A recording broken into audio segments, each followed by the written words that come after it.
Welcome everybody to the fourth panel, part 2 around the topic of develop. I am Nicole Yanes. I am Opata. I'm a program officer with Indian Collective, and I'll be moderating. It's an honor to moderate this panel with the amazing Amie Charlie, Isabel, Cristina, Murrieta, Tsanavi, Spoonhunter. Many thanks to our interpreters, Rebecca Knight and Carolina Valesi, who are interpreting this panel. And we know we couldn't do it without that service. So really appreciate you being here with us. So welcome to panel 4, day 2 of the Indian Changemaker Showcase. We are going to be featuring discussions with our second cohort again of the Indian Changemakers around the topic of develop. In this conversation, we're going to be hearing from 3 of the Changemaker Fellows who will share their bold vision for the world and share about their work and what they're doing to develop in their communities and for Indigenous communities in a regenerative and sustainable manner. Each one has a very different background, which is amazing. So we'll be able to hear from different perspectives what they're doing for their communities and to advance the collective power of Indigenous peoples. And based on our values to connect in connection to the land, culture, and identity. So we're going to start with introductions. I will call on the 3 of you to please introduce yourself, your community, and share a little bit about the work that you do for and with your community. I will start with Tsanavi, Spoonhunter. Hello, thank you, Nicole. It's a pleasure to be here. As Nicole said, my name is Snappy Spoonhunter. I am a Northern Paiute and Northern Arapaho documentary filmmaker and journalist. I grew up in a small community in Central California on a Northern Paiute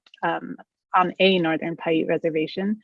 And I got my education at the University of Nevada, Reno, when I studied journalism there. And I also went on to study at UC Berkeley for a master's degree in journalism with an emphasis in documentary film. And so that's kind of my journey. And I am here today working on a feature film. It's titled Holder of the Sky. So I'm excited to talk more about all of it. Thank you, Tsanavi, and thank you for being here today. Isabel Murrieta. Hola, buenos días. Es un orgullo y un placer estar compartiendo este momento con ustedes y mayormente compartirlo para mi gente, para mi comunidad y para aquellos que nos verán seguramente en esta participación. Yo soy especialista en salud pública, soy mujer ópata, formo parte del Consejo de Paz de nuestro gobierno tradicional. He sido nombrada también embajadora de la paz de Ginebra, Suiza, por participación pro derechos de los indígenas, derechos de las mujeres y los trabajadores. Fui diputada y mi mayor compromiso siempre ha sido con lo indígena. Me siento muy orgullosa por ser parte y llevar sobre mí los valores que me inculcaron mis padres, viviendo precisamente en una pequeña comunidad dentro del territorio Setachi de aquel tiempo, hoy es Satachi, que significa tierras coloradas en lengua ópata. Desde pequeña lo he vivido así y eso me llevó a adquirir el compromiso de estar con mi pueblo, de corretear, de seguir todo el territorio y buscar el legado de nuestros ancestros. Eso me ha llevado a enamorarme de la herbolaria, de la artesanía, de los alimentos, de la gente, de la fauna, de la flora. Es maravilloso formar parte de un territorio donde puedas respirar el aire, puedas tomar la tierra, puedas vivir entre los árboles. Eso no lo cambia uno por nada. Desgraciadamente, la dispersión de nuestra gente, de nuestro pueblo, hace difícil, que no imposible, el que podamos reintegrar totalmente nuestra nación y trabajar por su desarrollo. Compartiendo y adquiriendo, defendiendo todo lo que nos han legado nuestros ancestros en el presente y mejorarlo para entregarlo para el futuro. Muchas gracias. Muchas gracias, Okimachi. Muchas gracias, Isabel. Es un honor y gracias por todo lo que haces por el pueblo Ópata. Amie Charlie, would you please introduce yourself? Hi, everyone. My name is Amie Charlie. I'm so honored and grateful to be in this space with you all. I am originally from Inuvik, Northwest Territories, which is a little town above the Arctic Circle in Northern Canada. I am a member of the Gwich'in and Kaska nations. My parents are Chief Stephen Charlie of Liard First Nation and Melma Greenland. And my paternal grandparents are Peter Murrieta from Northern Ireland and the late Aggie Megan from Watson Lake, Yukon. And my maternal grandparents are Freddie Greenland of Aklavik and Bella Bruce of Old Crow, Yukon. So I just important to say who I'm from to show that where I come from. I have my bachelor's degree in international development. I graduated in 2019. And in 2020, I started ADA, which is a nonprofit that is sole purpose is to equip, support, and empower women and girls in our region to reach their full potential. So I'm super passionate about, helping others just in their journey. And I look forward to talking more about that with you guys later. And last year, so in 2021, myself and my two younger sisters launched Yukon Timber Company, which is a firewood and lumber distributing company in the Yukon. So yeah, I'm just really grateful to be here with you guys and share a bit about myself and the work that I do. Thank you so much, Amie. I'm so excited for this conversation. All of you who are listening to this, to our audience, thank you for being here with us. And also, what a gift that these three amazing women and fellows are offering to each one of us to be able to hear from them and their work. All right, so we'll get started. My first question is, what called you to pursue this work for your community? And why is it so important for you to commit yourself to this?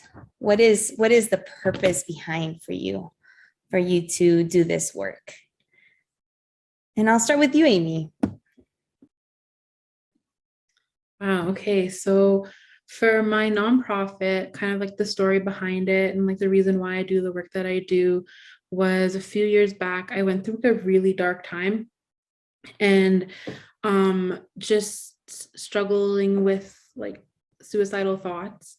And it wasn't until I had a very spiritual experience and I really had a lot of insight into just going through like mental health issues and stuff. And I thought about just, how can I show up for others that are going through these issues in my community? And at the time, I didn't know, my journey that was ahead of me. But I actually went to Rwanda in 2018, and that completely changed my life. I went on a travel study, and just seeing their innovation and their development since having gone through, just like a lot of tragedy from the legacies of colonization and, with the genocide in 94 and hearing their stories. And it really just threw my world upside down. But I was so inspired by their do it mentality, and it's like women that have rebuilt their country. And it's kind of like they see an issue, they just think of a solution, they just do it. And there's no talking around. And I started thinking about starting an organization for a while. And in 2018, I was like so inspired by that trip and thinking about how often do we hear, people say our youth are our next generation, or women are leaders in our community, but where is the work actually being done to support that? Where is the sustainable programming? Because as people who are from the North, we have a lot of groups from the South come up and it's not sustainable. They'll just come and do a little talk and they'll leave. Whereas like we have so much like local resources that we can utilize for ourselves, and help our own community and be self-sufficient in that way. So after I graduated in 2019, I was like, okay, I'm going to go up and start an organization. I have no idea what the heck I'm doing, but I'm going to do it anyway. And I went up and started looking for board members that can help start ADA. And I'm happy to say that our entire board is 100% women, and all Northern women too, who know our unique struggles with living in the Arctic. And we launched right before the pandemic. So we became very, I guess, like COVID, in response to COVID, during that time. And yeah, so really with the intention behind it is to believe that like unconditional support changes lives. And that's what has rooted us in what we're wanting to do in our community, and really have a space for women and girls to connect, because there's not really any spaces for that to happen. So that's the reason why behind the work that I do with ADA.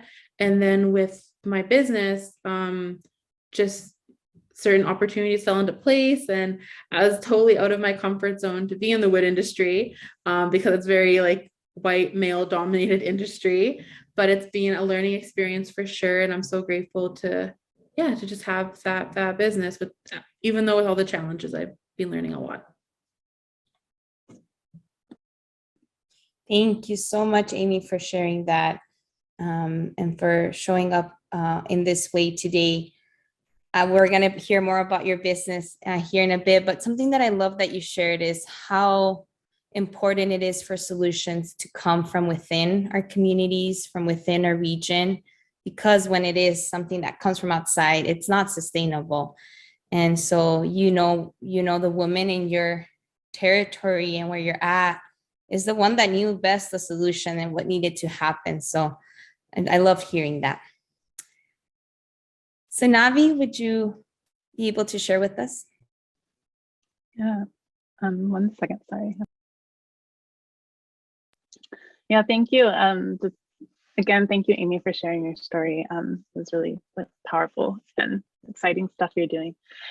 So my journey, I guess, and which led me to this field that I'm currently in, it started at Haskell Indian Nations University, which is an all Native American college.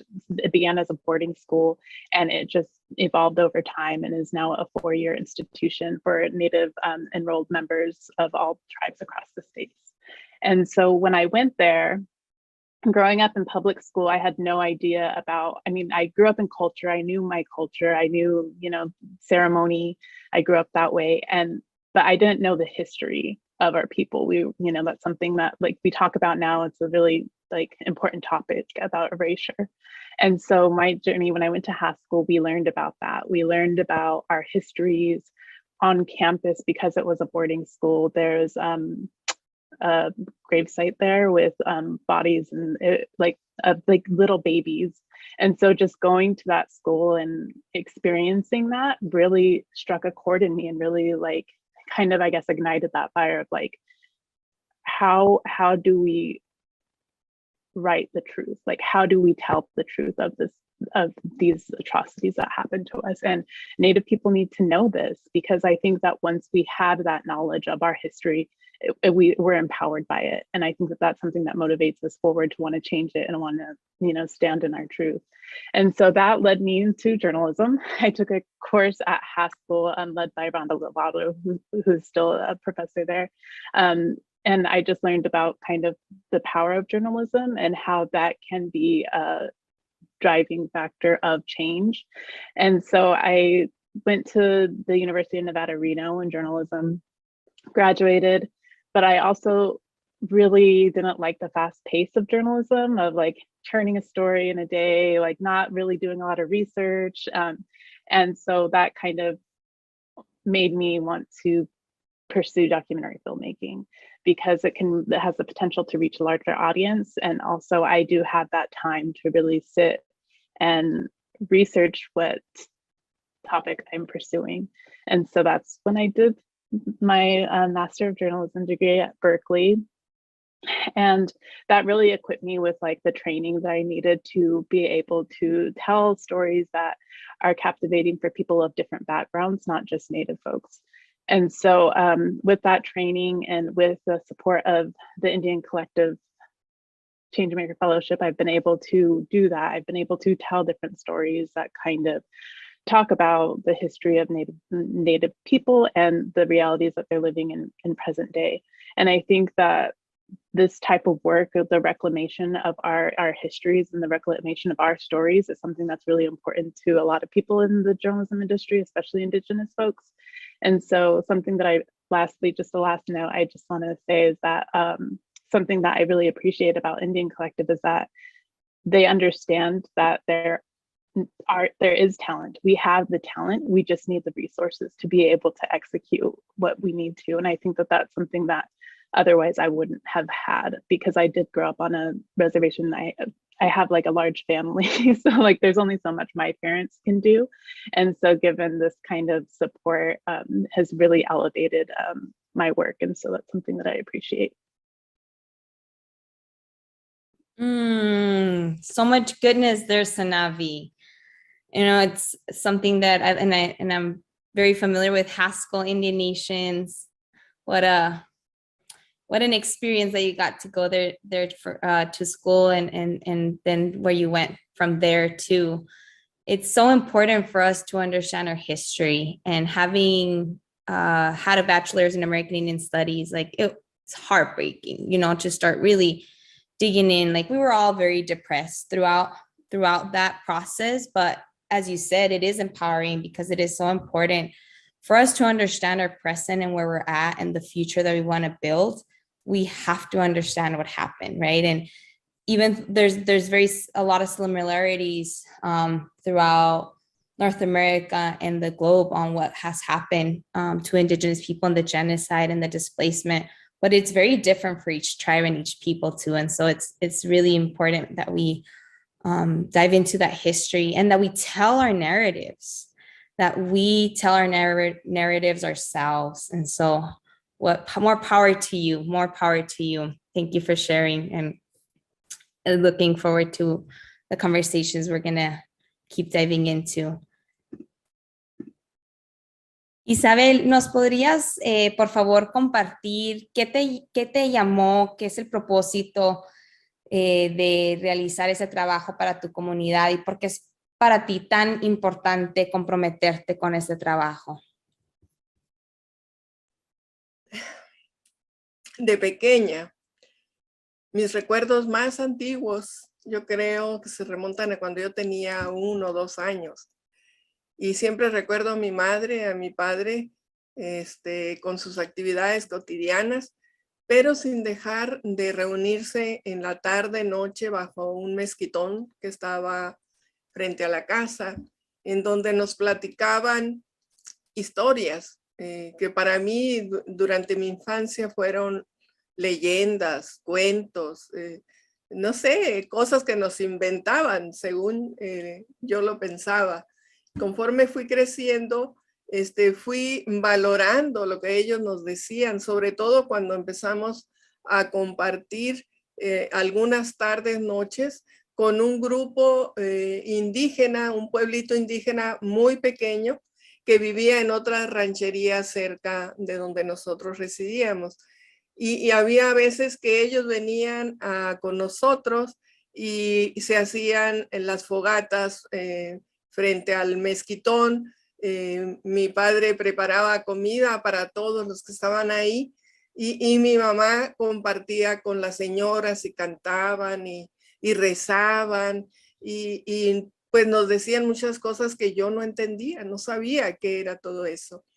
Al paso del tiempo que vine a la escuela, los maestros nos empezaron a hablar de los pueblos indígenas, especialmente de Sonora. Y en aquellos años sí nos hablaban de la nación ópata, sí nos decían que existíamos los ópatas y nos hablaban de las comidas, de los cantos, de las danzas. Es decir, nos hablaban de lo que éramos, de lo que somos. Luego pasó el tiempo y me doy cuenta que no se habla de los ópatas. Mencionan infinidad de pueblos indígenas y en Sonora incluso tenemos 2 pueblos indígenas, pudiéramos decir como hijos adoptivos para el Estado, pero no hablan de los ópatas. Y aquí estamos. No nos hemos perdido ni nos hemos muerto. Aquí estamos. Mi mamá lloraba, mi mamá murió de 95 años. Y en sus últimos años lloraba mucho y me decía, hija, yo quiero hacer algo por el pueblo. Y yo siempre de pequeña trabajé y siempre me identifiqué. Mi identificación era, yo soy mujer, soy indígena, soy ópata de Nacorichico, soy sonorense, soy mexicana. Esa es mi identificación, pero lo más importante es lo que mis padres me enseñaron, el amor que me dieron por la tierra, por el bosque y el amor entrañable por la familia, pero más por los amigos. Y hay una de las costumbres más hermosas de la patería, era refrendar cada año la amistad. Y en ese contexto yo empecé a convivir con las mujeres artesanas, tejedoras de palma, que trabajaban en los hukis.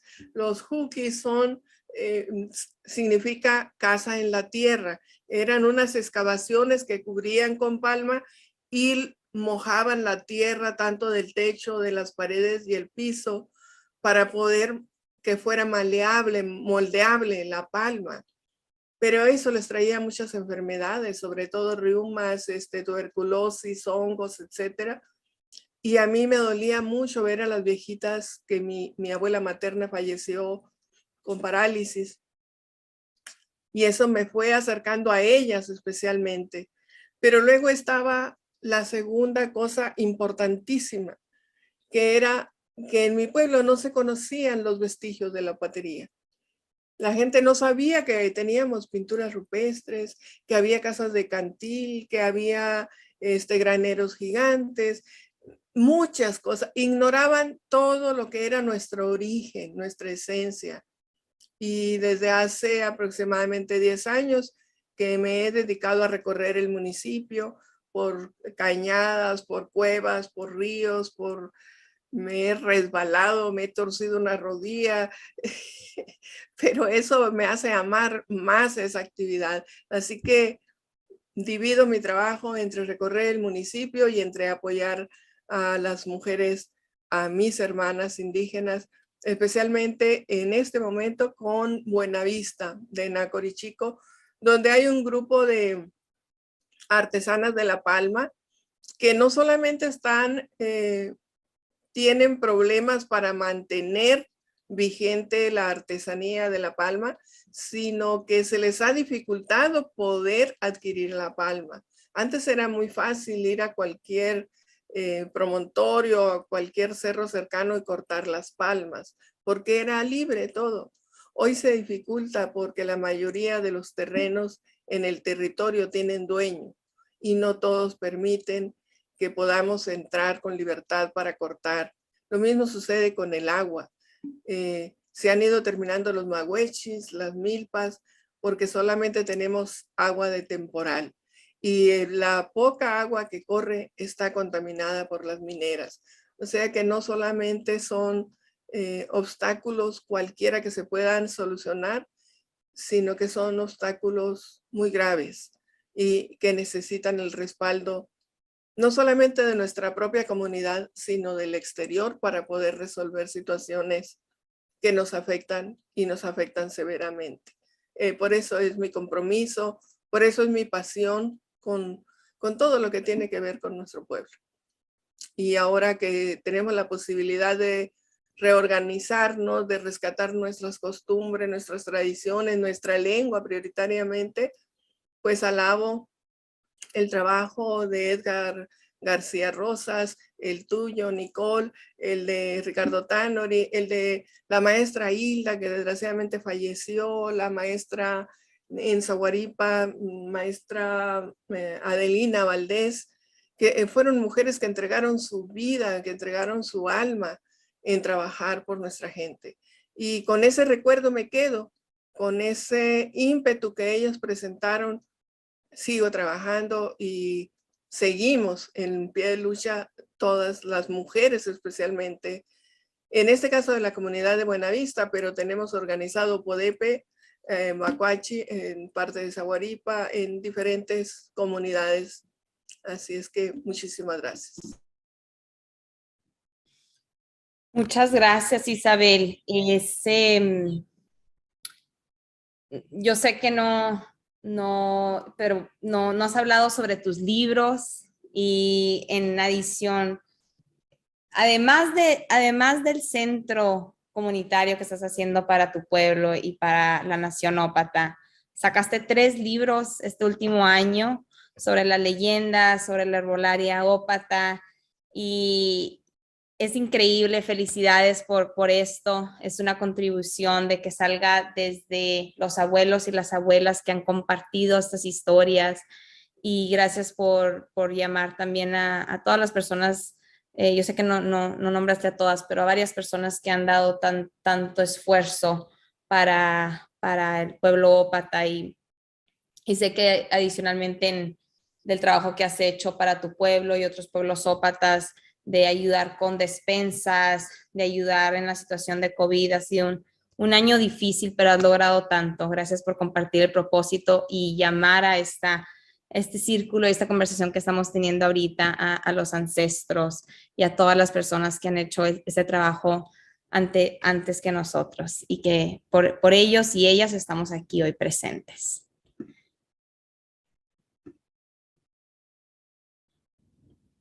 All right. So, in the spirit of develop, I wanted to ask, how does the theme of develop from this sustainable regenerative perspective that Indian Collective in our communities are addressing the current situation that we're in and the future that we want to see and that we're building for our people. How does this theme of develop show up in your work? And Amie, would you be able to start? For sure. I'd say the theme of development is probably the main theme that is ongoing in my own organization. We're wanting to truly invest in our women and girls, very similar to how Indian works in investing in us. We're wanting to invest in our women and girls, and our organization is multi-generational, which I love. So we're going to have programming for elders, programming for women, programming for young girls, but also programming that will be for all encompassing all the different ages. And we're really wanting to create those spaces where, young girls can learn from elders and vice versa. And I think that's just so important to developing a healthy space, developing a healthy community within our own community where women and girls can just connect with one another, where they can be on the land, where they can just learn from one another as well. I think that's just so important. Not everyone has access to an elder in their life. And so being able to bring them together, I think it's going to change lives. It's going to change my life for sure. So yeah, I definitely say that development is the cornerstone of my own organization, and kind of struggling with the questions and working through the questions of how do we foster healthy development, sustainable development for these women and girls. And yeah, so we're right now we're based out of Inuvik Northwest Territories, but we're planning to eventually scale and open up within the different communities that surround us. Would you be able to share me a little bit more about your company as well and what you're doing there, and how you're developing a sustainable business that's led by and founded and solely owned by you and your sisters? Would love to hear about it. For sure. It's definitely, I think, just developing the forestry industry in the Yukon as well. It's been very challenging. I think just starting out We launched right in September last year, and then it was going good. And then we have a really good source of fire killed wood. So that's part of our business model, is that we only harvest wood that has been fire killed by a forest fire. So it's already dried out. It's perfect quality for firewood. So we're not cutting down any green trees or anything. So that's really great and the sustainable part of our business. But just working on the business and growing the business has been a learning experience for sure. We came into a challenge in December where one of our main wood processor accidentally got burnt down. So we had to really put things on pause and think about, are we still going to be, doing this business? Some people ask like, hey, maybe it's time to pull out. And I just knew that we had to keep on going. And luckily we pushed through that challenge, because on the other side of it, we are able to come into some funds that now we're able to come back stronger. So I'm happy to say that through that experience, our main competitor was actually going out of business anyways. And we actually purchased all of their assets. And now we're set to be the largest wood distributor for rough cut lumber and firewood in the Yukon, which is insane. But it's just, I think it's just, there's so much lessons in that, even for myself to think about, but seeing how our business has developed, and taking up space in this industry that is so white dominated and, male dominated as well. It's unheard of for Indigenous women, let alone just women in general, to be in the forestry industry. So yeah, I'm really excited to see where this goes. And it's such a blessing to be able to do it with my family. Super amazing. Congratulations. The world needs to hear this. And not only taking up space and reclaiming this space, right, where it has been white and male dominated, but also that you're doing it from a sustainable lens, that you're only taking the trees that have been burned out, that are not alive. And to my understanding, most of the times, like, there is deforestation that happens for wood, right, when it's done by people that don't have a relationship with the land. And am I correct that that's mostly all of our wood is actually, it's so much more meaningful too, because all of our wood, actually, we're based out of Whitehorse, Yukon, the capital, but all of our wood comes from our traditional territory. We're Watson Lake, Yukon, so the southern part of the Yukon. And it's all the fire killed wood. It's like known as the best wood around. And our uncle is actually our supplier, and so it's all family related. And he's the only source of wood from there, whereas everyone else is non-Indigenous, and they're getting their wood from, they're killing green trees and they're getting like beetle killed wood. So our wood is also top quality, which is so great to have. But again, it's that connection to the land. And again, like you said, like reclaiming that has been quite the journey.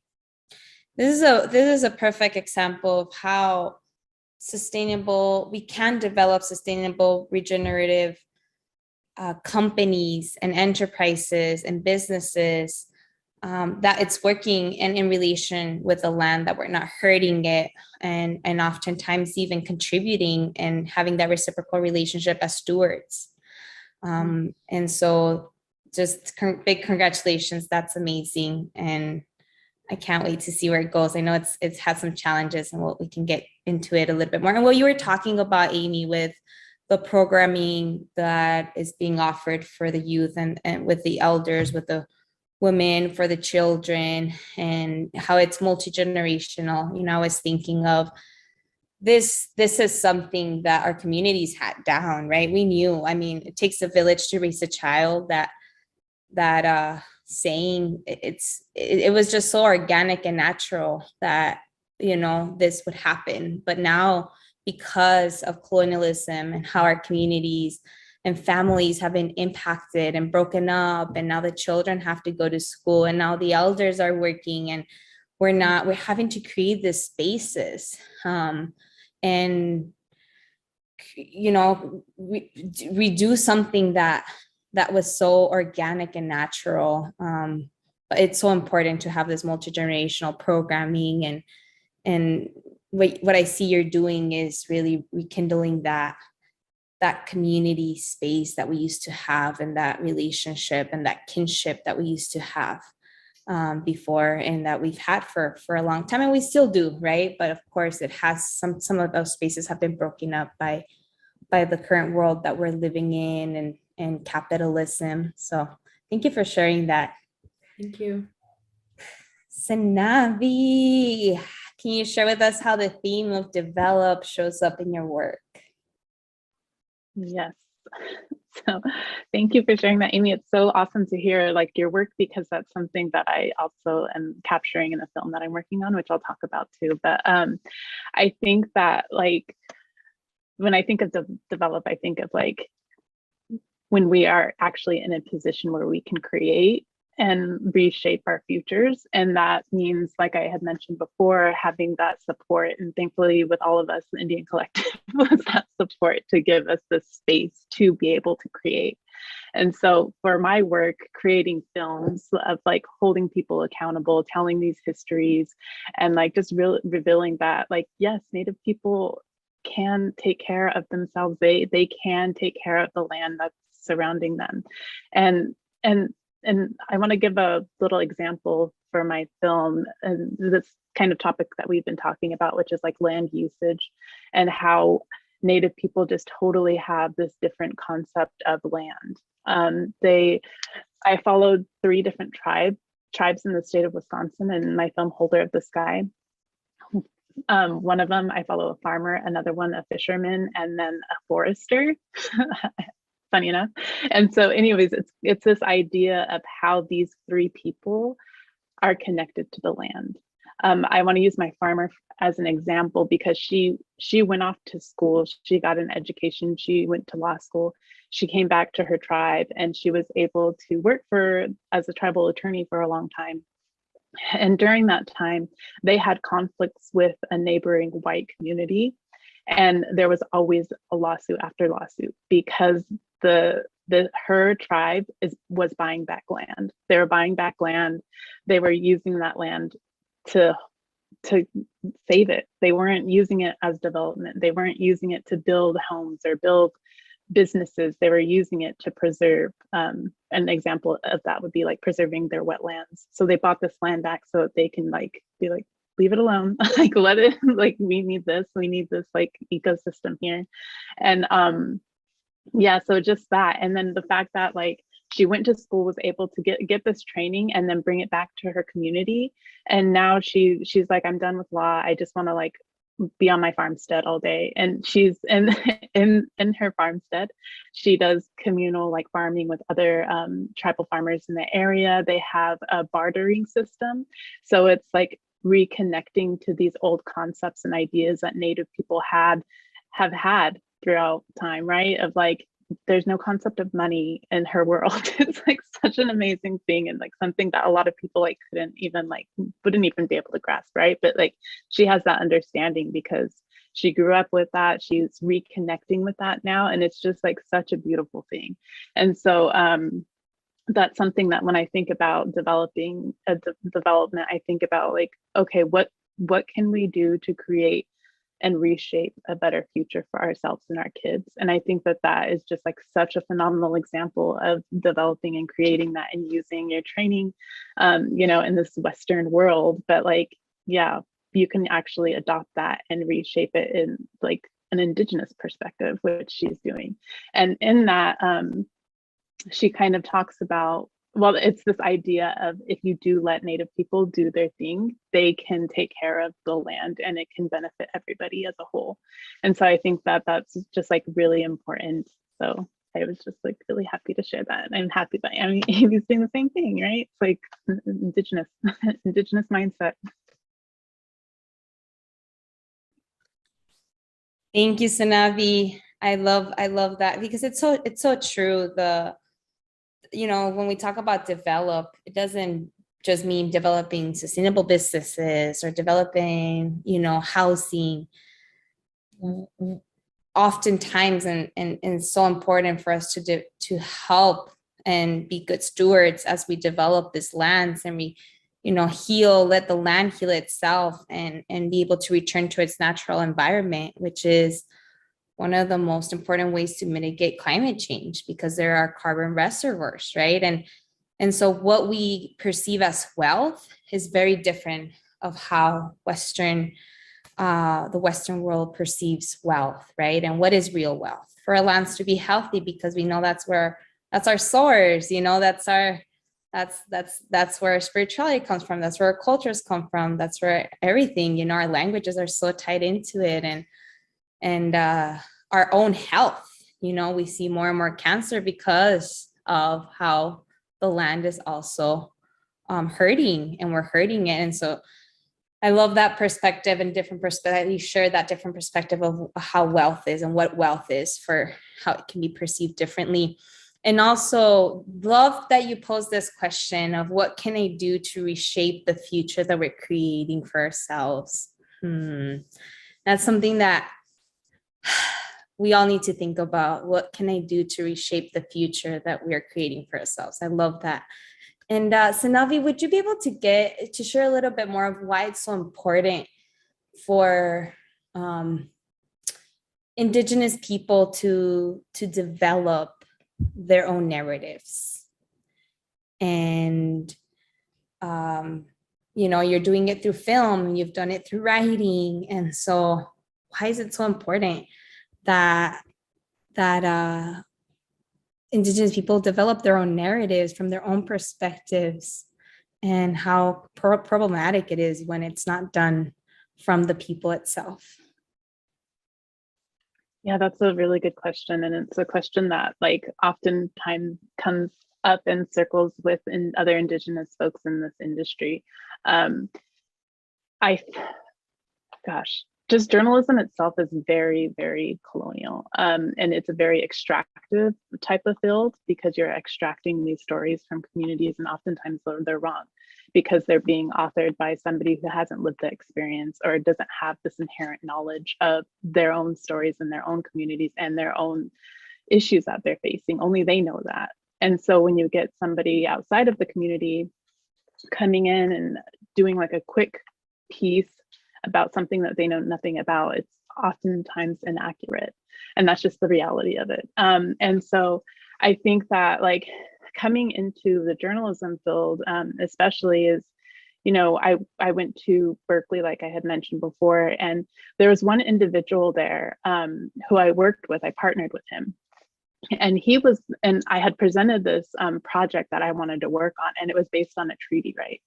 And everybody was like, that's too complicated. That's too complicated to touch. Don't include treaty because it's just gonna complicate the story, or it's gonna be too much. And I remember thinking but that's the premise of this issue I want to tackle, is that this treaty was infringed, and the people of this area wanted to reclaim this right based on this, right? The supreme law of the land, as they say, which is a treaty.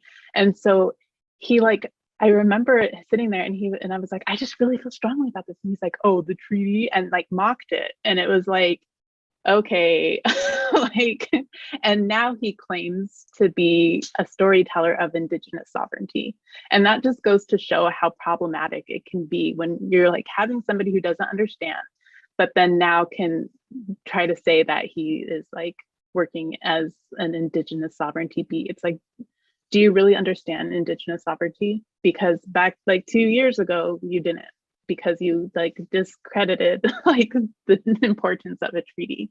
And so those are kind of the problematic things. But I think that in this industry also, when you're in a position like this, you can hold people accountable. A lot of the history, for example, with the film I'm working on, we touch on anti-Indian hate groups.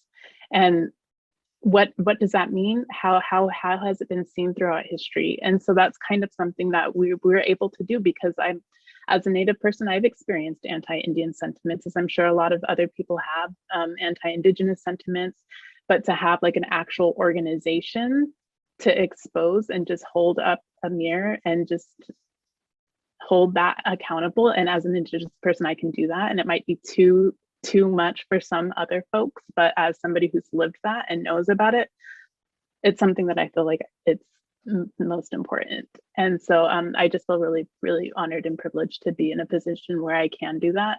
And like, I just can't thank Indian Collective enough for the support. So yeah, thanks for the question, Nicole. Well, it's an honor to just be able to be a small part of your journey, you know, a tiny little part in your journey.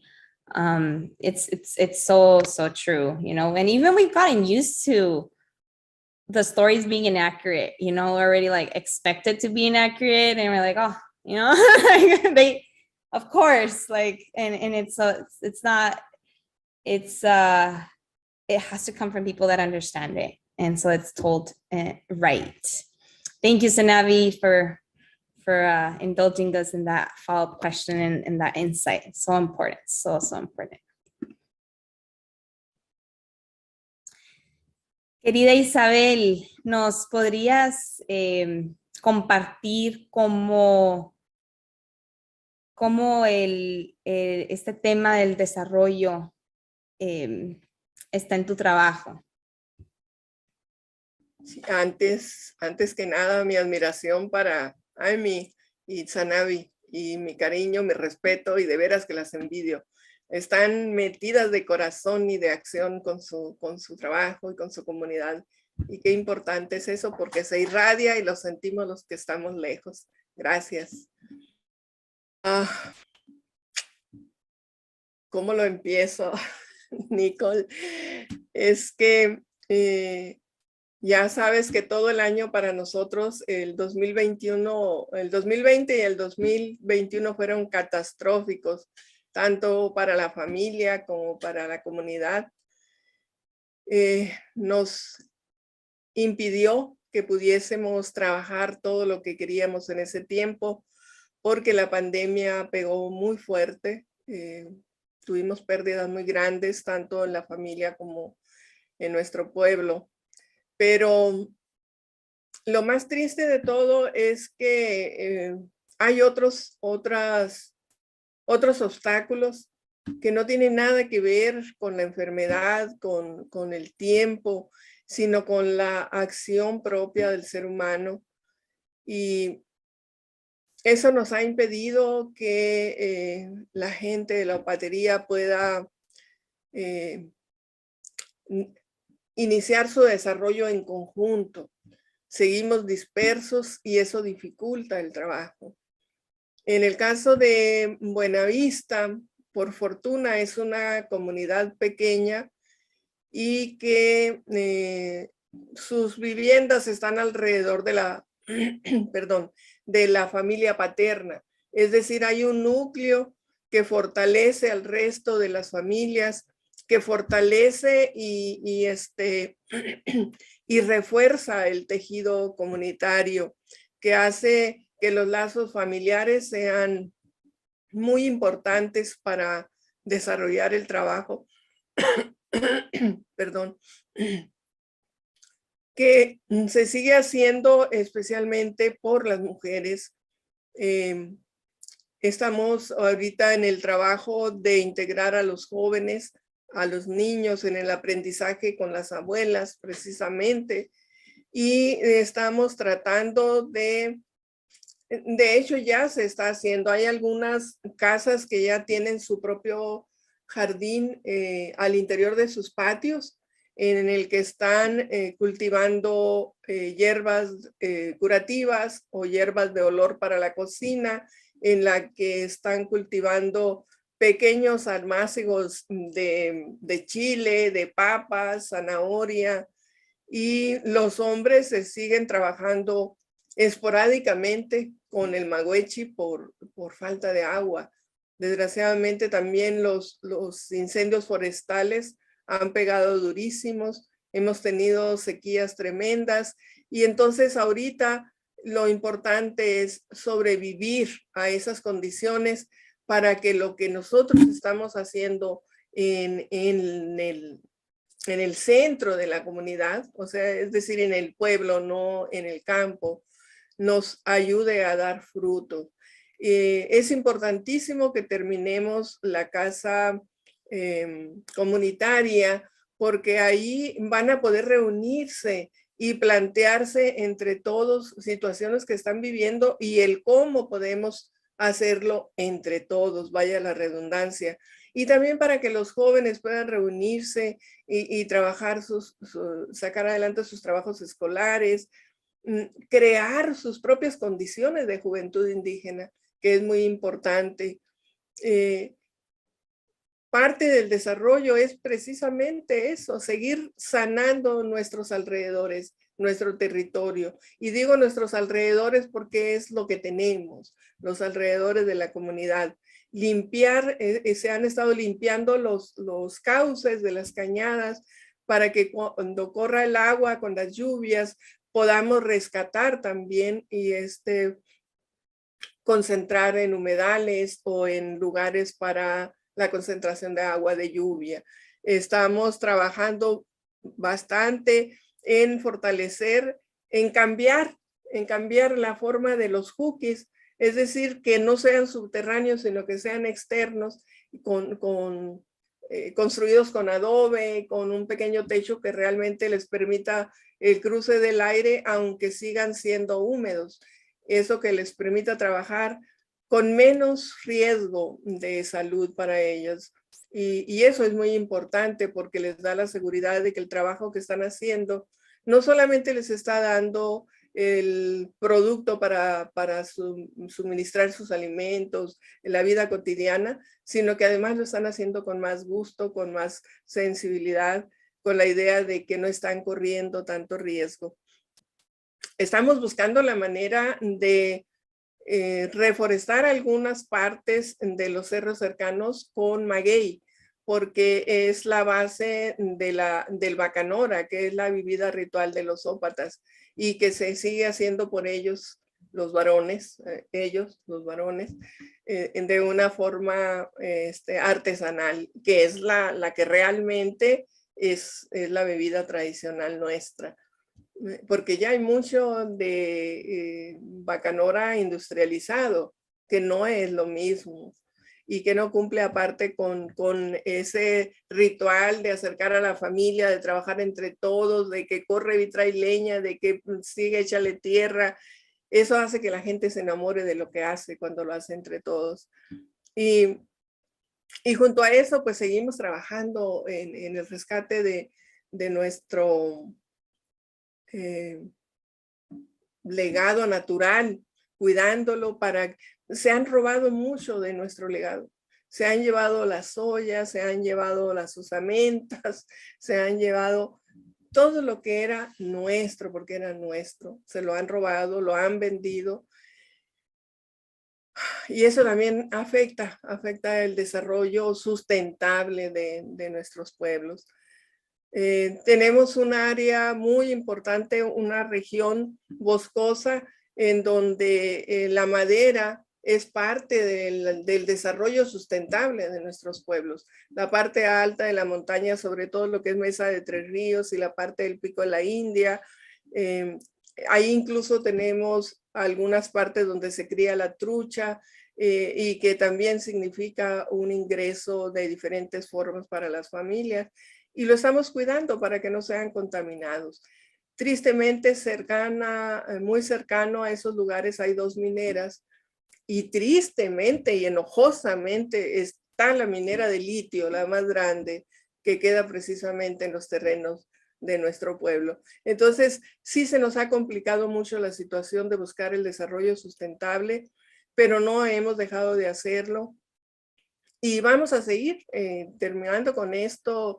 Vamos a seguir trabajando y antes de terminar con este momento quisiera mostrarles en la parte a mi espalda, es parte del trabajo que hacen nuestras amigas, mis hermanas tejedoras de palma. Son sombreros, las ollas, guaritos, jimaras, hacen petates, hacen maravillas con sus manos. Tristemente no pude traer trabajo de los varones porque eso como es con madera, pues pesa un poco más y ese ya no pudo llegar conmigo. Pero para mí es un orgullo mostrarlo, es parte de espiritualidad, de mis sentimientos, de mi pasión por todo lo que se genera en mi pueblo. Quisiera demostrar ese amor que pone Amie, que lo siente así, tú misma Tsanavi con lo que está haciendo. Y creo que me faltan palabras porque yo no veo un trabajo bonito, veo el esfuerzo, las manos, los dedos cortados, las manos sangrantes a veces, el cansancio en la frente, el sudor, todo eso que nadie lo ve y todavía nos damos el lujo de decirle, no, está muy caro, bájale, no, así no, es injusto, es muy injusto. Pero bueno, quisiera nombrarlas a todas y como no me alcanza el tiempo, pues no menciono a ninguno, pero son las mujeres tejedoras de palma de Buenavista, Nacorichico, Sonora. Isabel, se siente que traes contigo aquí a este círculo y siempre a tu pueblo y a todas las mujeres y a todos los de la comunidad, y gracias por traerlos porque los sentimos. Y ese es el trabajo que haces tanto para el desarrollo y mencionas algo que voy a entrar en la siguiente pregunta para darle seguimiento también a lo que acabas de compartir. Acabas de mencionar qué tan difícil a veces es desarrollar de una manera sustentable cuando nos quitan, ¿no? Y nos arrebatan el agua, las tierras, lo nuestro. Y compartes también los retos que tuvieron con el COVID y las pérdidas en la comunidad. No sé si quisieras elaborar un poco más cuáles han sido los retos que has encontrado en tu trabajo para desarrollar y cómo los has navegado. Algo que compartías es las compañías mineras y la mina de litio, ¿no? Entonces, no sé si le pudieras dar seguimiento a eso, compartir otros retos que has encontrado en tu trabajo y cómo los has navegado.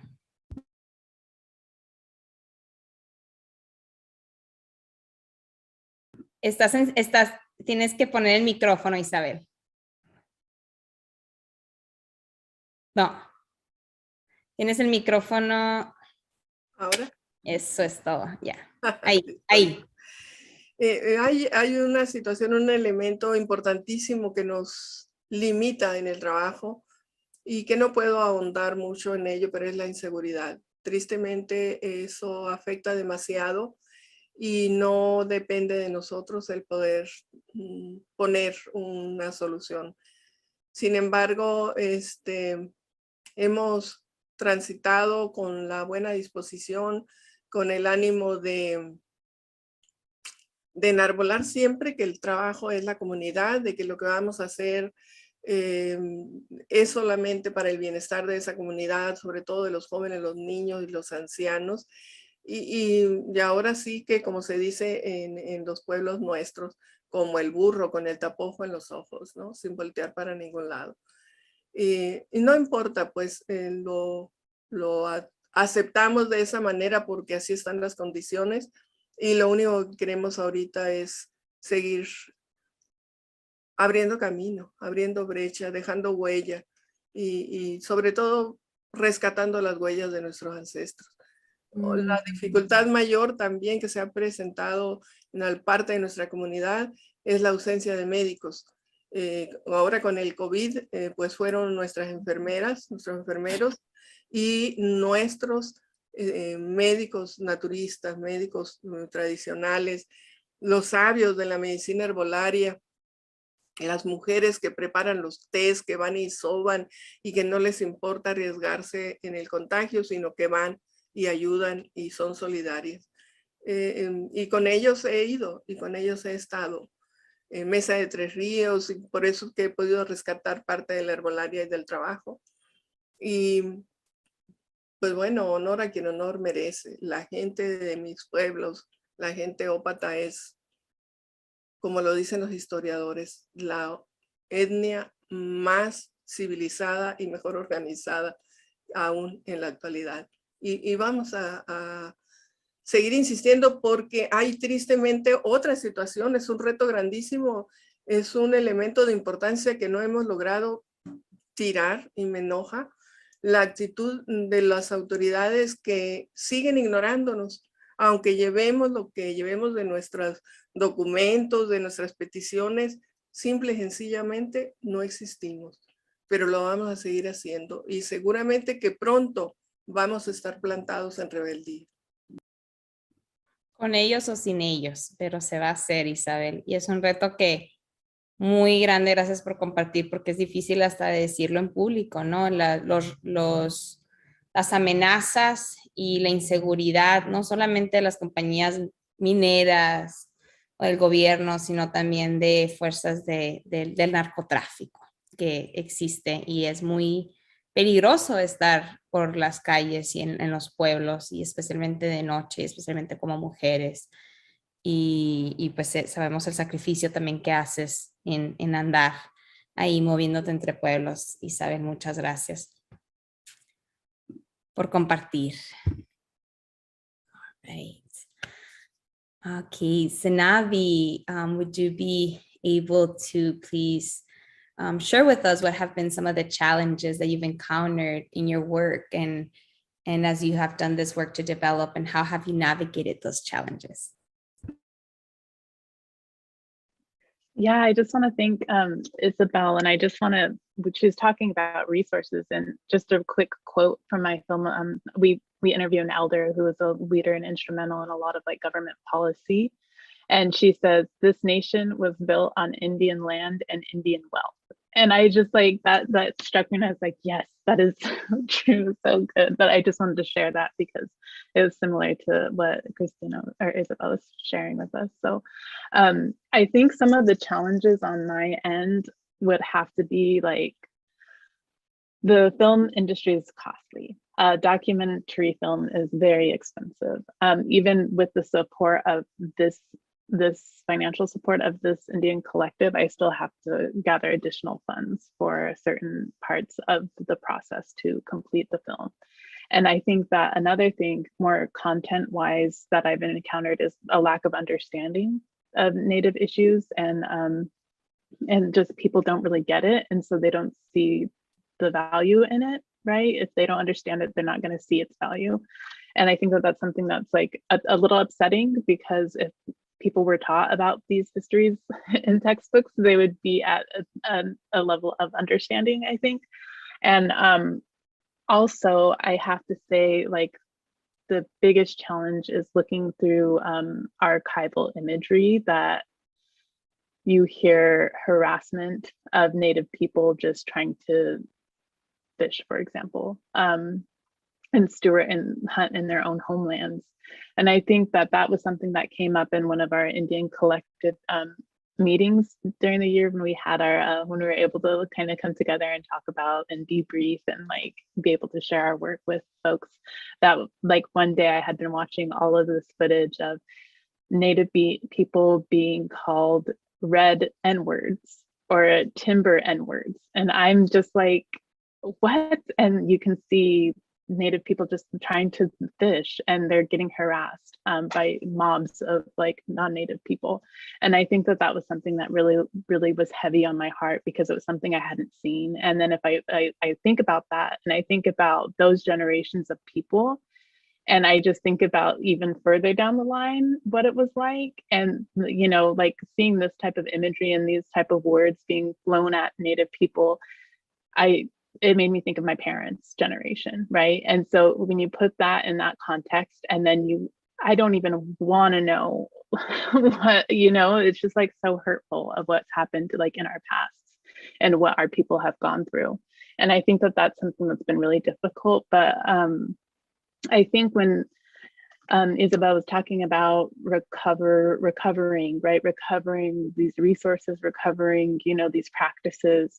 And I think putting that in the context of this fellowship as well is like unlearning some of these like stuff that we picked up being in a settler state, right? Of like learning, like, you know, putting yourself in the eye. We hear that a lot, right? We're not that type of people. We're a collective. We're the people. That's what Numu, that's what Northern Paiute, we call ourselves Numu, because it's the people. That's how we refer to ourselves. And so just like trying to unlearn these toxic colonial traits and trying to see like how we can heal ourselves through that. And I think that spaces like Indian Collective gives us that opportunity because it's Indigenous led. They understand, you know, like smudging the first time we met, you know, the prayer, opening in prayer, like that stuff is so essential to who we are as Native people and creates a safe space for us. And I think that, you know, carrying that into our work is something that I think can kind of remedy some of these issues as well, and some of our experiences in these types of industries that we're trying to change, hopefully for the better. Well, definitely for the better. But thank you for bringing that in as a how spirituality and how traditions and even our medicines can help in our, you know, oftentimes what gets us through these challenges. Thank you so much for sharing. Audience, Tsanavi, she needs a little bit of extra resources to get this film. We'll get to more of that in a little bit. Amie, could you please share with us what have been some of the challenges you've encountered during your work and how you have navigated those? Wow. Okay. I have to say the main challenge, I think there's been a theme to the challenges, and that is being greed, you know, just behind the scenes, people with ulterior motives. And I've learned the hard way. I know, for example, I'll start with my nonprofit, starting up, and there was another organization that kind of like came alongside us in our early days and kind of befriended us. But they were starting out too. And right from the get-go, they said, we don't want this to be a competition. And I was like, what? Like, what do you mean? What do you mean competition? Like, why don't we all just work together, you know? And they meant straight up from the get-go competition for funds. And we were just working on bare minimum funds, right? But we were doing great things with just limited resources. And we're still recovering from that experience because it was just a very hard time where this other organization like undermined us and completely pretty much ran us to the ground. And I really had to think about, is this work that I'm doing worth it? Like, is it worth it to go through all this? And I was really hit a wall. And I remember having to just come to the point where you have to really recenter yourself and remind yourself of why you're doing the work that you're doing and why this actually matters. And it's because of situations like this where we're wanting our communities to heal. And when you set out to do that, and you set out to affect change in your community, there's going to be major barriers. There's going to be so many challenges, and it's going to be extremely hard. But I've learned that when you push through, now, because of that experience, one of the reasons why I had to leave my community, essentially, I just needed a little break. And I got a co-founder on board, so she's been helping out on that end. But it really caused us to take a step back as an organization and think about partnership. Like, this experience caused us to really think about, who are we going to partner in the future, and what does partnership look like? And just really vetting, right? And knowing like, what are their intentions, like, and reminding us what are our intentions. And, we're definitely a relationship over money. And that's really what, I think the main conflict was, because the other organizations were, the other organization was just money driven, and they wanted to be in the spotlight, and they wanted the funds, and they seemed to, and I've learned since then, it's a pattern. They kind of go in and use the funds and leave the people, use the funds, and it's just continual. So just being mindful of that. But it didn't end there. The other challenges I've encountered, I think just being in this fellowship and being allowed the time to dream and to take a step back and focus on my inner healing has been so life-changing, especially for the past year, because of going through that. It happened at a time when the fellowship started, beginning of April in 2021. And that's exactly the time when I needed to leave my home community for a bit to recenter myself and remind myself of why I do the work that I want to do. And I moved to the Yukon only for the past year to just go through all these challenges with, we unfortunately lost my grandmother in the fall, and I've had the firsthand experience of seeing my dad in his position as chief, seeing just their issues of our Casca First Nation, and kind of what I like to add on to what Tsanavi was sharing about, like the importance of owning your narrative and making that known, because for so long my people have been ignored and sidelined, and everyone, even growing up, people would say, oh, the Casca are so difficult, they're so difficult to work with.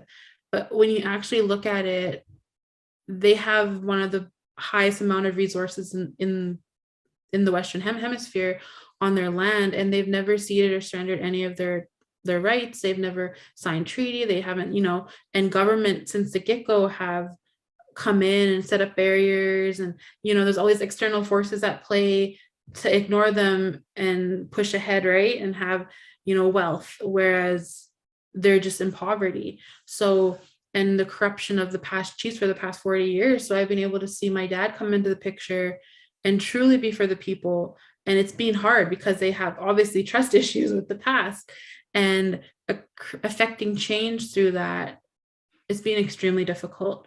But the amount of progress that my dad and his team has made in the past 2 years, like setting up a governance structure, they're going to be building the largest solar farm north of 60 now, and they bought a timber manufacturing home company, and they're going to be building like 30 homes this year. And it's just amazing of what has been done in that short amount of time. But it kind of just really, but still seeing at play people with ulterior motives and people who are money driven and just want for themselves. And for the past, seeing the past chiefs working for, deals with mines, right, cutting deals, but just seeing the short-term effects, right, like, oh, we want the money now. But thank goodness for our elders who held out, and they didn't sign land claims, they didn't sign away our land. We still have our traditional territory, and now they're working towards self-government, which is just amazing to witness firsthand. But I'm seeing behind the scenes and the struggles that are there. And it's all money driven, right? And it's heartbreaking, but I'm hopeful because of the good that has happened and is going to happen. But yeah, it's been hard, but pushing through and reminding ourselves, like, as my nation, that we're strong Casca, and we have our elders to thank, really, at the end of the day. Thank you for sharing, Amie, and congratulations to all that is happening for your people. There's lateral violence is real. I think there's a military thing. Sorry, just gonna wait. There you go. Lateral violence is real, and the money trauma that exists is real. And what I was thinking when you were sharing is, why is it so important to invest in Indigenous leaders and the leaders themselves? Is because in turn, not only is it an investment on your well-being that will allow you sustainability and health for a longer period of time, but also in their communities and in the movement. And so it's part of why this fellowship was created this way, because we see that importance, and we see that all of you, the three of you, have gone through so many challenges in this year, but because you're invested in this work from the heart, not for a short period of time or because it's hip or because there's money. No, like, you're invested. You're invested in the hardships. You're invested throughout, throughout challenges and hard times. You're going to find solutions.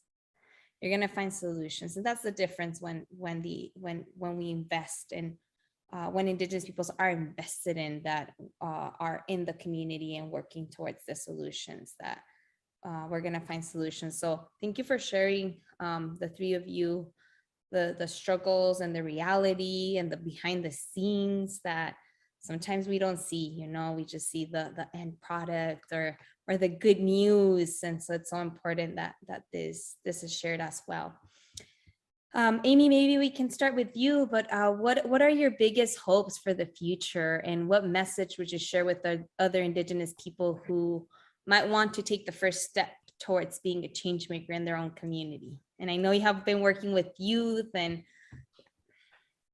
Wow, yeah, I love this question. My biggest hopes for the future, I guess through my for my nonprofit is we're wanting to develop, we are working on developing, it's going to take about a year, but we're wanting to start our own fellowship program where 10 women from our community are equipped with traditional skills so that they learn how to butcher, harvest wild game, and they, at the end of the year, they're able to, build their own traditional camp. They can, all these different skills that as women, as Wiccan and Inuvialuit women, we used to be doing that before colonialism. And because of colonialism, it's become very patriarchal. So a lot of men are just hunting, right? And there's very few, there are some women that go hunting, but it's very rare. But so really wanting to empower our women to reclaim their own power within the food system is what we're wanting to do. And also I'm so hopeful that we'll be able to have that community too, right? Of like developing their leadership and just having a good community of other women that they can have friendships with.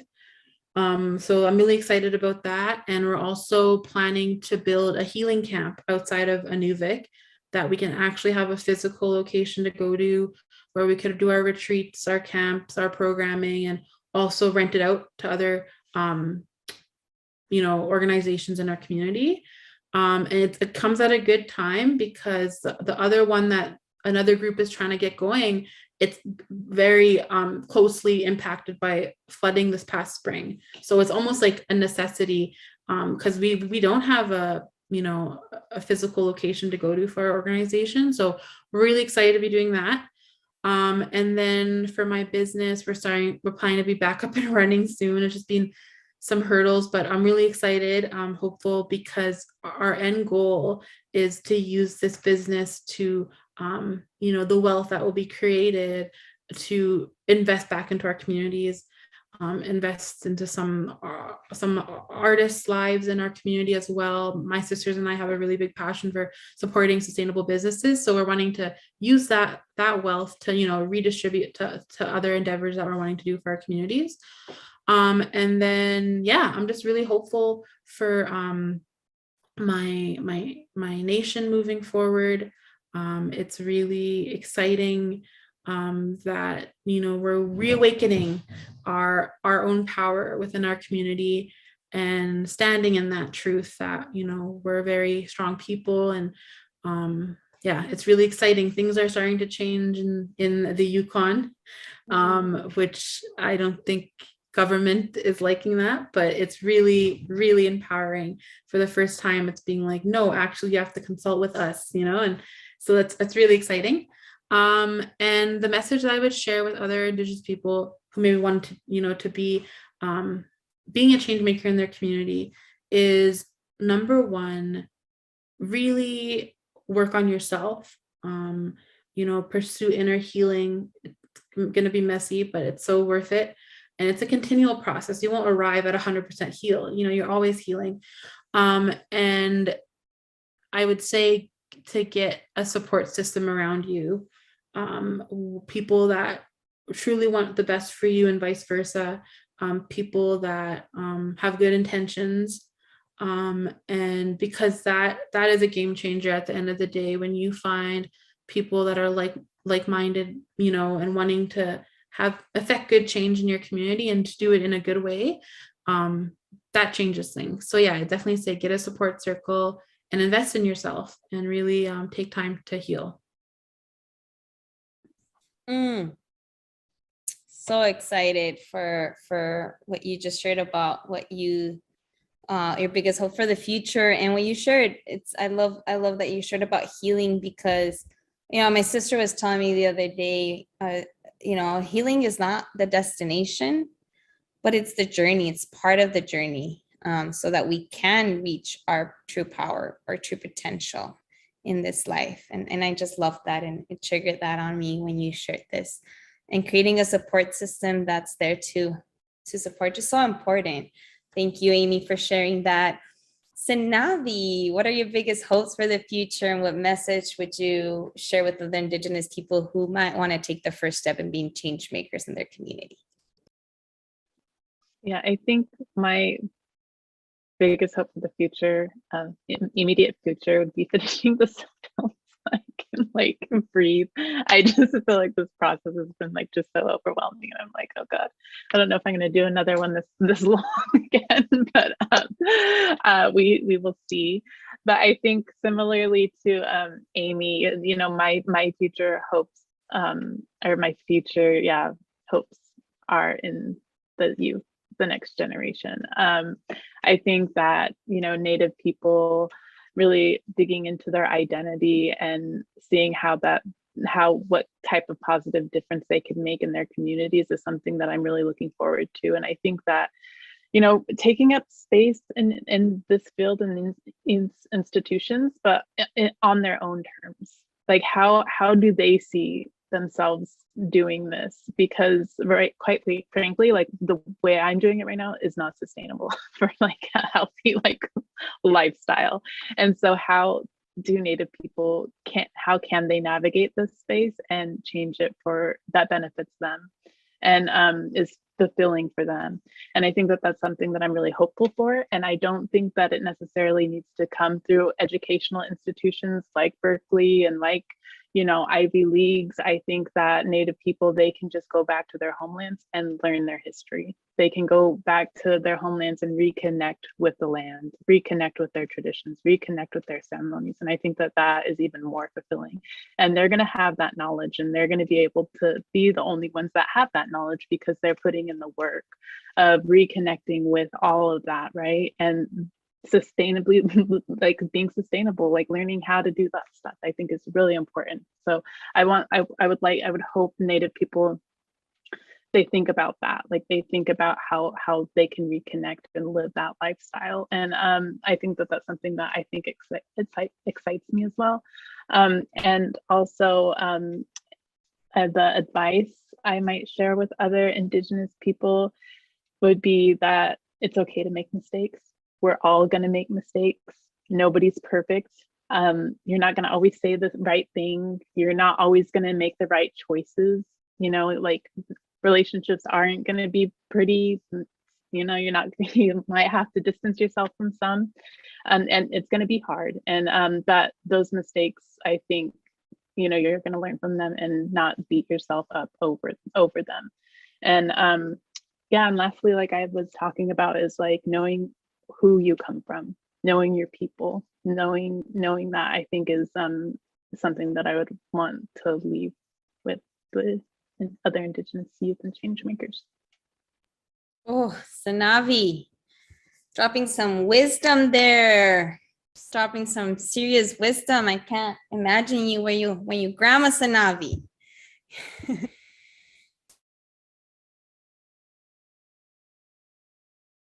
Isabel, ¿nos podrías compartir, por favor, cuáles son tus mayores esperanzas para el futuro y qué mensaje compartirías con otras personas indígenas que quieren dar el primer paso en ser agentes de cambio en su comunidad? Claro que sí.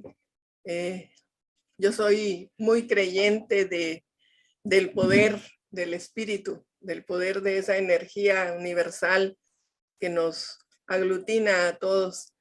Y confío en que los jóvenes y los niños que nos siguen en la vida van a retomar, de acuerdo a lo que nosotros les mostremos y les enseñemos, los valores necesarios para transformar su mundo, para transformar su vida.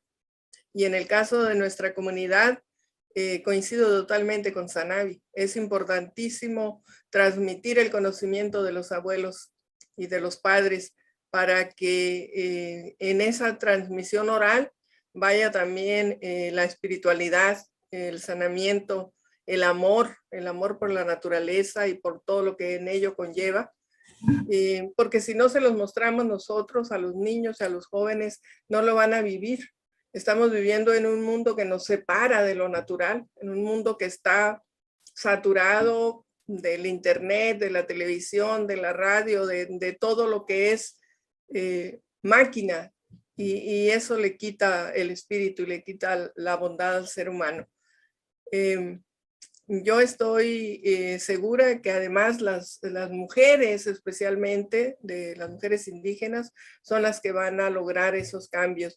Y mi esperanza es esa, la deposito en ellas, en las mujeres y en la juventud, en los niños.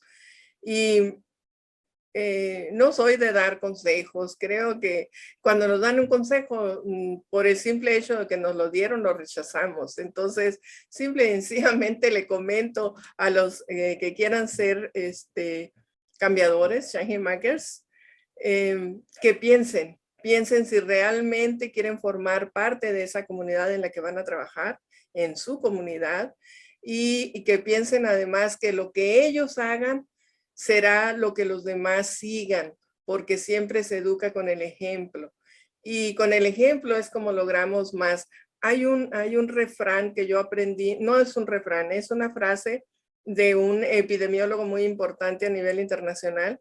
Lo aprendí cuando estudiaba salud pública y dice, si quieres cambiar una comunidad, si quieres lograr que la comunidad trabaje, ve allá, ve con ellos, trabaja con ellos, y después, cuando todo se haya logrado, ellos, la comunidad dirá, nosotros la hemos hecho.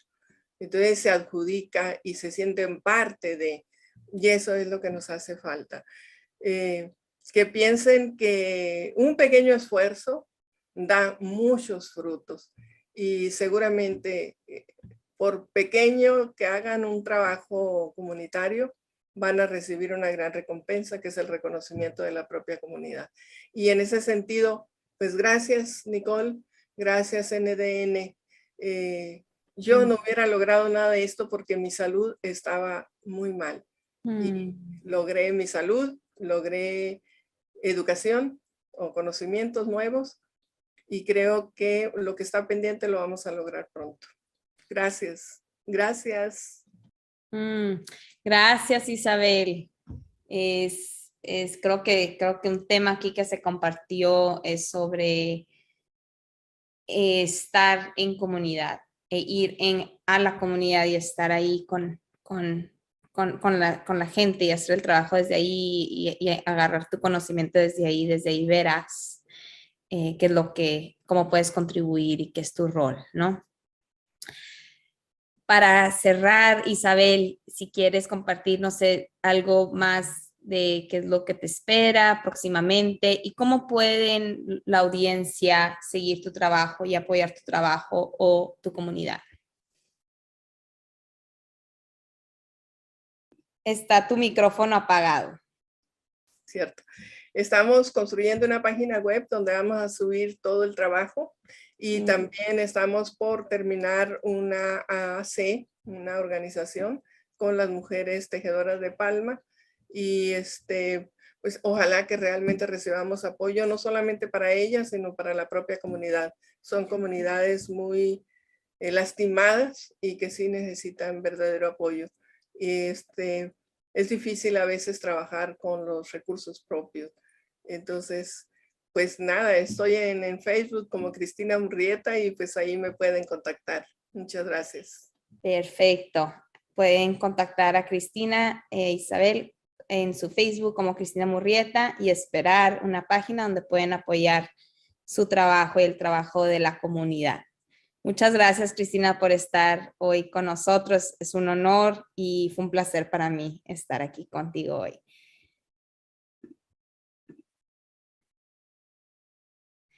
Tsanavi, you're finishing your film, is there anything else that you want to share about what is coming up next for you, and how can viewers support your work and your community? Yes. I think that, like you said, the film, we're hoping to have it fully done at the end of 2023 or early 2024. And so I'm currently on location in Wisconsin to work on the project. And so I think in the future, I'm just really excited to be back home. And like we've been talking about, and Isabel says, like, be back in community and kind of like practice what you preach to, because I've been talking about that. So I'm like really excited for that opportunity to just be back home. And I think moving forward, if you want to follow me on all social media platforms, it's my first name. You can find me at Tsanavi, Tsanavi. And in the future, Holder of the Sky is the title of my film. And we're probably going to have social media presence as well at Holder of the Sky Film. So thank you. Thank you for this time and space. It was so nice to hear from all of you. Oh, thank you, Snappy. It's been a real honor. And audience members, please go follow Tsanavi. Her first name, Tsanavi. Tsanavi Spoonhunter. She's trying to finish her film too. You've heard from her. There's a need for resources and support, and however way you can support, even with words of encouragement, please show that to Tsanavi if you can. All right, Amie, is there anything else that you want to share about what's coming up next for you and how viewers can support your work or your community? For sure. So coming up next for me, I am still working on Ada, my nonprofit. We're putting out plans to build the healing camp and developing in the next year the fellowship. And then I will also be potentially starting my master's in business next year. That's coming up. Not this year. I was like, this fall. I was like, yeah, no, I'm gonna be going crazy. So hopefully next year or so. And I'm planning to actually start another nonprofit for youth in my community of Watson Lake for Casca youth. So I'm super excited about that. Just helping build that. But yeah, for supporting my work, even just following on Instagram would be amazing, or on our social medias. So across all social media platforms, you can just find me as Amie Charlie, AMIE. And with the links to my nonprofit as well, which is Ada Woman, AYDA Women. So yeah, that's pretty much, that's how the people that are watching this can connect, or even just, yeah, sharing encouraging words is always so welcomed. Much appreciated. They go a long ways. Please go follow Amie and her work at Ada, ADYA. Everything's on her social media platforms. We're going to be dropping these links and how you can follow Tsanavi, Amie, and Isabel on social media, and also the work. We're going to be dropping these links in the chat here shortly for all of the viewers. Thank you all for being here today. Thank you to Amie. Thank you to Tsanavi. Thank you to Isabel. Again, for such a rich and inspiring conversation. I'm just left so uplifted, and there's so much hard work and there's challenges, but your hopes for the future and everything that you're doing and what's coming up for you. Just such a blessing to be here with the three of you today. And I know it's been a blessing also for audience members. Thank you to every single person that has been watching, that has been following their work, following NBN, being a supporter. Really, really appreciate your support from all the audience as well. And wishing you three the best as you continue with your work, to your journeys. I'll be here following it, supporting it, just being your biggest cheerleader. And appreciate this conversation, to comms team and the comms team for making this happen. Again, to Rebecca and Carolina, our interpreters, for allowing us to have this conversation in more than one language. Thank you all for watching, and stay tuned for the next panel.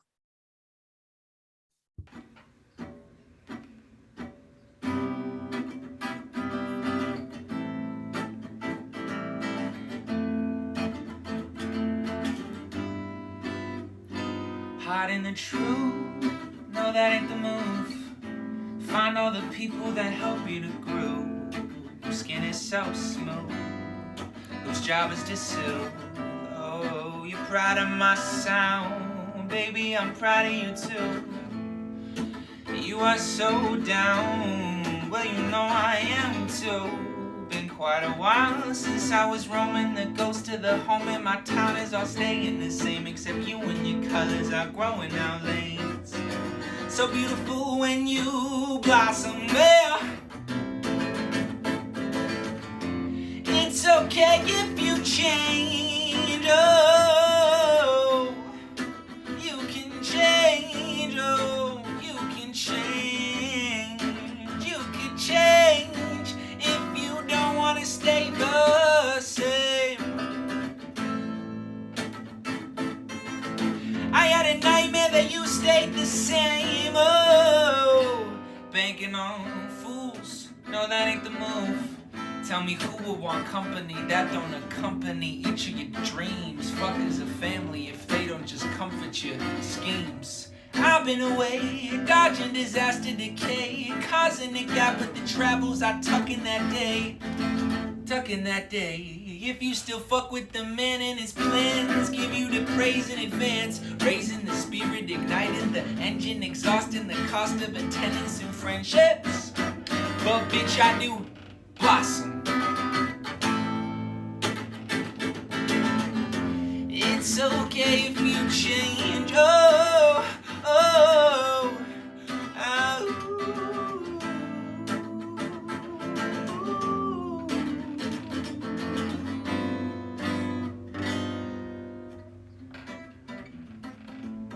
Oh, I forgot the egg shaker. Keep going, keep going.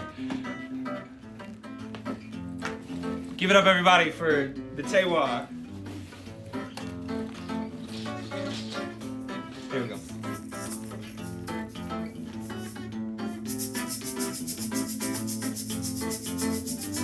I had a nightmare that you stayed the same. I had a nightmare that you stayed the same. I had a nightmare that you stayed the same.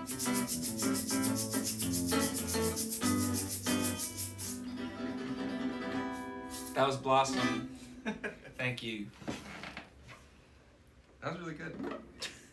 This next song is called Split. It's off of my record Pleasure, which is available everywhere. It's actually celebrating the year-long anniversary of its release. And this fool, he plays guitar on the studio version, so thought we'd do this one acoustic as well. Again, my name is Mato. This is called Split.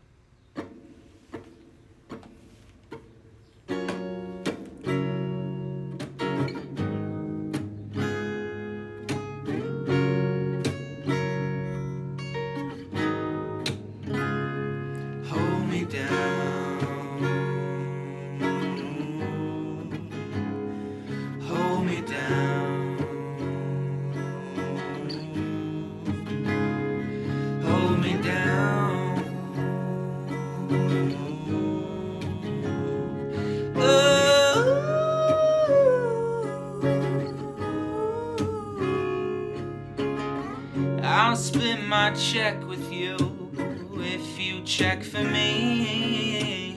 You're my man, check on me, and I'll risk the rest for you. Them, it's anonymity, that's the T. Baggy seams, keep chest on its sleeve. Company, coming three. What if life begun this eve? Old hands hold new joy. Grandmama's got a baby boy. Old hands hold new joy.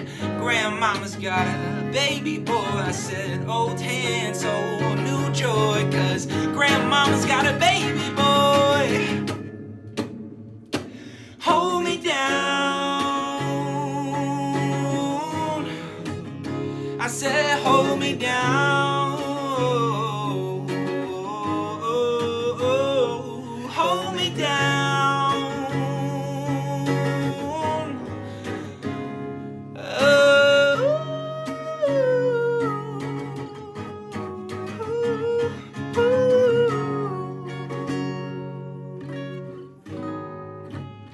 I said, hold me down. 10 toes deep, hold me down, hold me down. Oh,